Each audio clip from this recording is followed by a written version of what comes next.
Olá, mulheres, aqui quem fala é Viviane Martinello, do Esposas que Oram. Estamos aí, então, mais uma vez, como ter o coração de Maria no mundo de Marta, da Joana Oliver, da editora CPAD. Hoje nós estamos no áudio 28, estamos já nos últimos áudios e cada vez mais essa palavra tem sido tão pertinente aos nossos corações, tão receptiva. Nós vamos lá? A mesma cena vista pelo lado negativo. Que desperdício, que demonstração desnecessária, exagerada e extraordinária de emoção. Por que um vaso inteiro, quando algumas gotas seriam mais do que suficiente? Por que quebrar o vaso quando ele poderia ter sido facilmente entornado? E por que o cabelo? A situação estava totalmente confusa, nem um pouco adequada ou em ordem. Quando Maria afagou os pés do mestre, o perfume pairou, pungente no ar, e aos soluços da mulher era o único som que quebrava o silêncio estonteante. Por que ele não manda essa mulher parar? Judas pensou enquanto observava a liberalidade de Maria. Ele saiu daquele cenário perturbado. Suspeitava de todas as formas de sentimento, de qualquer coisa que desviasse a atenção do ideal de destruição dos romanos para o estabelecimento do tão esperado reino. Seguir o Nazareno havia sido uma montanha russa de altos e baixos emocionais para Judas, bastante instável para um homem em evidência como ele. Mas Judas se juntou a Jesus em busca de sucesso e comprometeu-se a prosseguir, não importando quão difícil isso fosse. Não foi fácil. Certamente o Salvador estabeleceria logo em seu reino.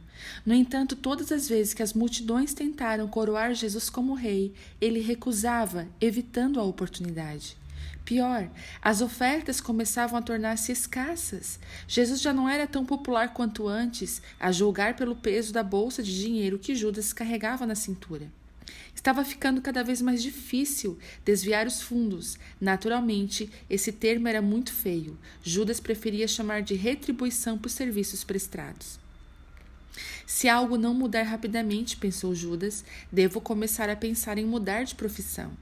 Ele não era como os demais discípulos, o único não galileu do grupo. Esse rapaz da cidade de Queriote estava determinado a deixar sua marca no mundo, mas deixar uma marca demandava dinheiro que ele não tinha. Ei, Judas! Um dos discípulos se inclinou e sussurrou.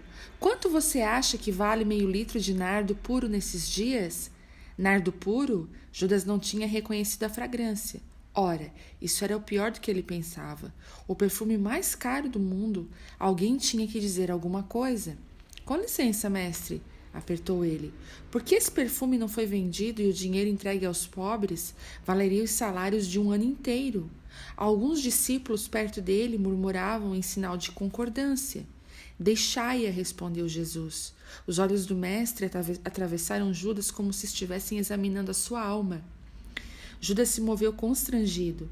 Para o dia da minha sepultura guardou isso, continuou Jesus, porque os pobres sempre o tendes convosco, mas a mim nem sempre me tendes. Judas olhou para os outros discípulos procurando apoio, mas eles desviaram os olhos olhando para longe, para os lados, mas não para Judas e o mestre. Assim sendo, Judas conteve-se enquanto sentia as coisas se deslocando e se solidificando dentro dele. Em vez de penetrarem em seu coração, as palavras de Jesus de algum modo haviam consolidado a transação. De repente tudo pareceu claro como cristal para ele. Toda essa conversa sobre morte, não havia reino algum para vir. A coisa toda tinha sido uma farsa. Tanta coisa para fazer parte do novo parlamento judeu, o trabalho havia terminado, a menos que a história de 2 seguidores. A história da unção de Jesus foi relatada com detalhes nos evangelhos, assim como a traição de Judas.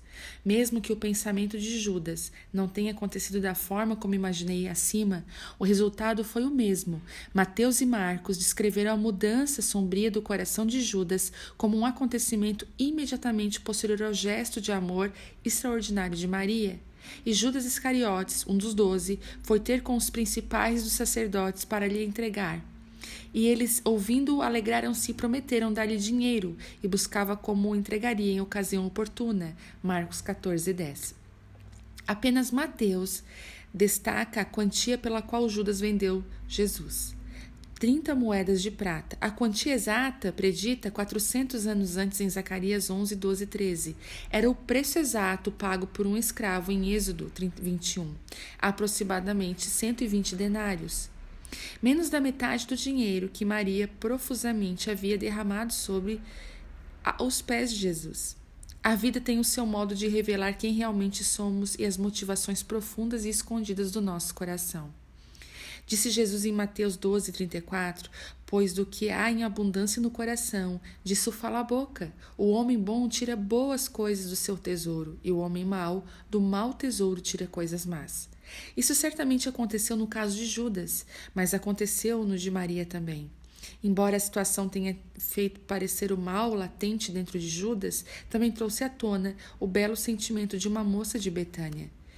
Pelo que se observa, Maria parece ser contemplativa por natureza.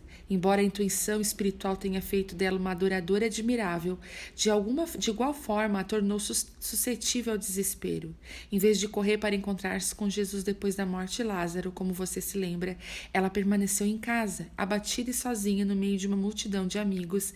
Ela mergulhou profundamente em sua tristeza e nem ao menos as notícias da chegada de Jesus foram capazes de aniquilar o seu pesar. Mas, graças a Deus, Jesus nos encontra onde estivermos.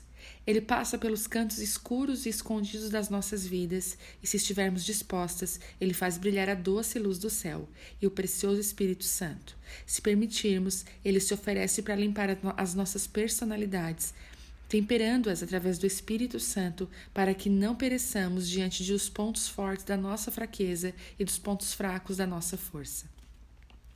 Isso, pelo que posso lhes dizer, aconteceu com Maria.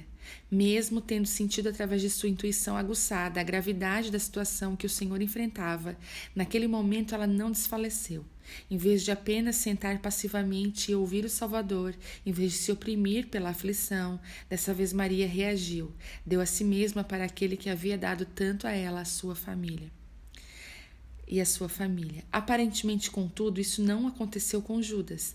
Embora Jesus conhecesse as fraquezas dos discípulos, ele havia dado a Judas chances após chances nos 3 anos em que viajaram juntos. De acordo com João 13, 29, Jesus até o havia nomeado para ser o guardador da bolsa do grupo.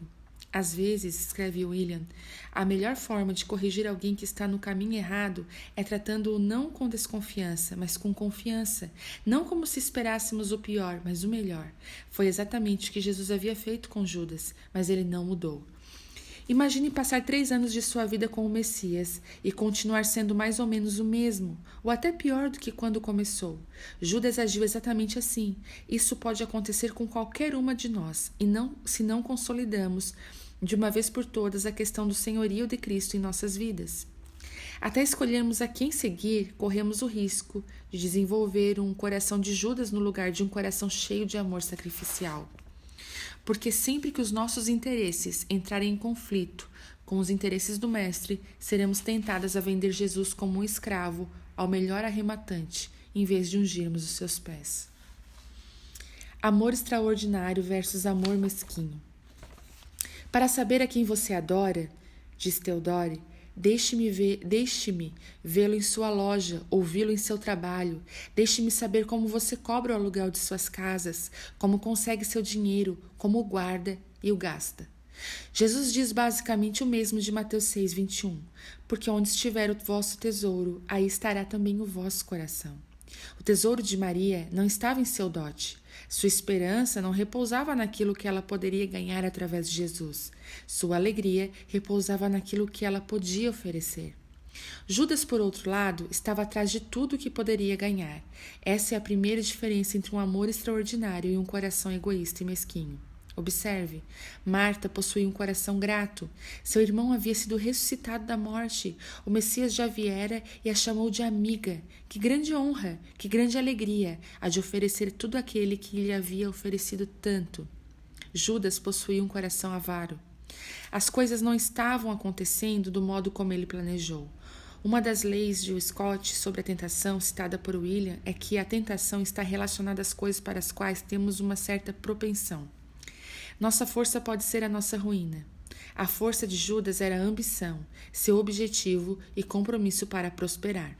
Também era naturalmente o seu ponto fraco, fazia com que se preocupasse mais com a situação política e com sua conta bancária particular do que com a condição do seu coração.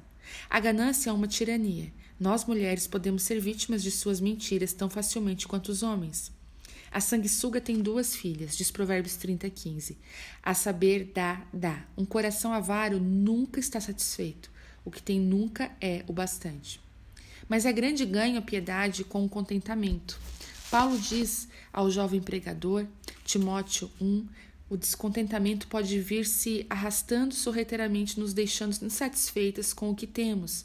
Não demora muito até que o descontentamento se transforme em determinação para conseguir o que julgamos merecermos, seja qual for o preço, mas o preço é geralmente muito alto. E nessa cobiça alguns se desviaram da fé, adverte Paulo a Timóteo no versículo 10, e se transpassaram a si mesmos como muitas dores. O segredo da felicidade não está em conseguir o que você quer, mas em querer o que você tem.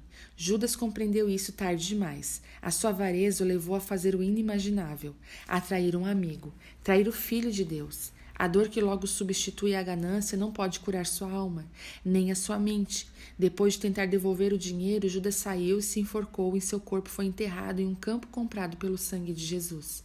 Sem gratidão, estamos predispostas a ter a mesma dureza de coração e cegueira de entendimento que levaram Judas à traição.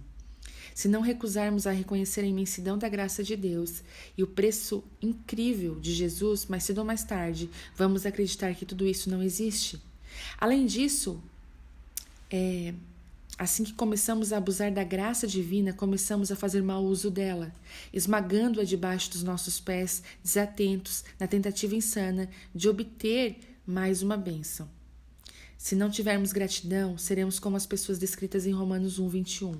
Portanto, tendo conhecido a Deus, não glorificaram como Deus, nem lhe deram graças. Antes, em seus discursos, se desvaneceram e o seu coração insensato se obscureceu.